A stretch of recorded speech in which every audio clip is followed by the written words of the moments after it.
So with Peacemaker Season 2 concluding, there's certain things I wanted to talk about. So spoiler alert for Peacemaker Season 2. So what exactly is Earth X? Earth X, we've been talking about, probably feels like for months now. It is, yeah.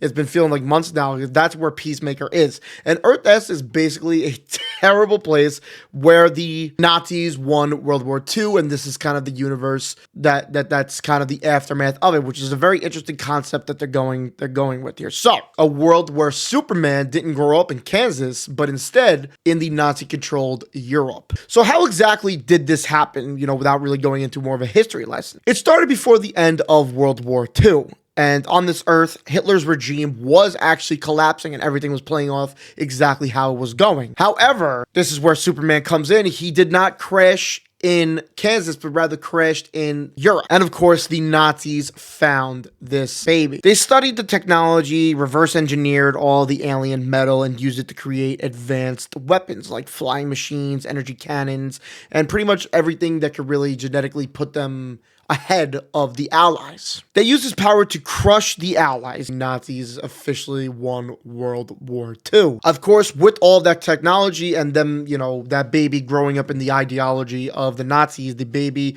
pretty much was brainwashed to not become Superman, but become Overman. And we've talked about Overman many times. He was raised to believe that he was chosen to bring order to the planet, and for a long ass time, he did. What the world became was Earth X, because it was a nightmare of just perfect order. Cities are clean, efficient, and silent, but because, everybody lives in fear, there is no freedom. Propaganda is in the skies, and statues of Overman tower over all these streets and all these banners. Children grow up to not want freedom, but to kind of praise this. And it's just a cold, empty, disgusting world, which we've seen glimpses of this in Peacemaker Season 2. But painting more of a picture, we're going to go into the Enforcer, which is everything of it. The Overman. Overman is the face of the Empire. He's the greatest weapon of the Nazis and what the Nazis ever had. Basically like a Homelander, an evil Homelander, but it's Superman, it's Cal. But inside, he's a haunted person. He's seen the concentration camps that have been there. He's seen the massive graves. And he does have a bit of guilt because of this. Overman admits he's lived a lie, that the utopia he defends was built on just genocide. So he kind of becomes a little more of the light to that, and he realizes what the wrong. He lost his cousin, Overgirl, a clone created to serve the regime.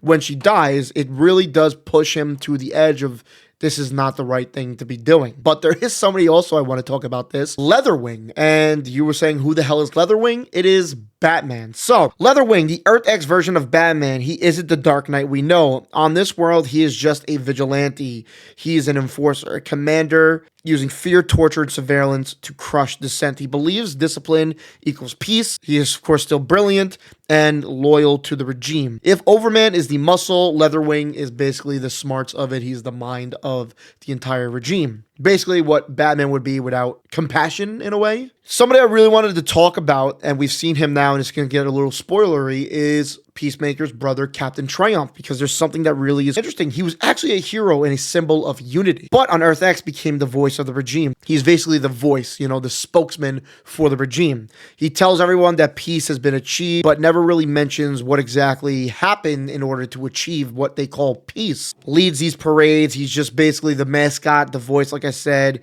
He's something people look at like, okay, that's the guy, I guess, the way you could put face to the name. In his eyes, like these other guys, he's really not evil. He thinks he's doing the right thing, which has kind of been a theme for all these other characters like Overman. They think they're doing the right thing, of course, because they don't really know right from wrong at this point, because the propaganda and the brainwashing have been fulfilled so much. Of course, there are resistance fighters in this world led by none other than Uncle Sam. Of course, Uncle Sam.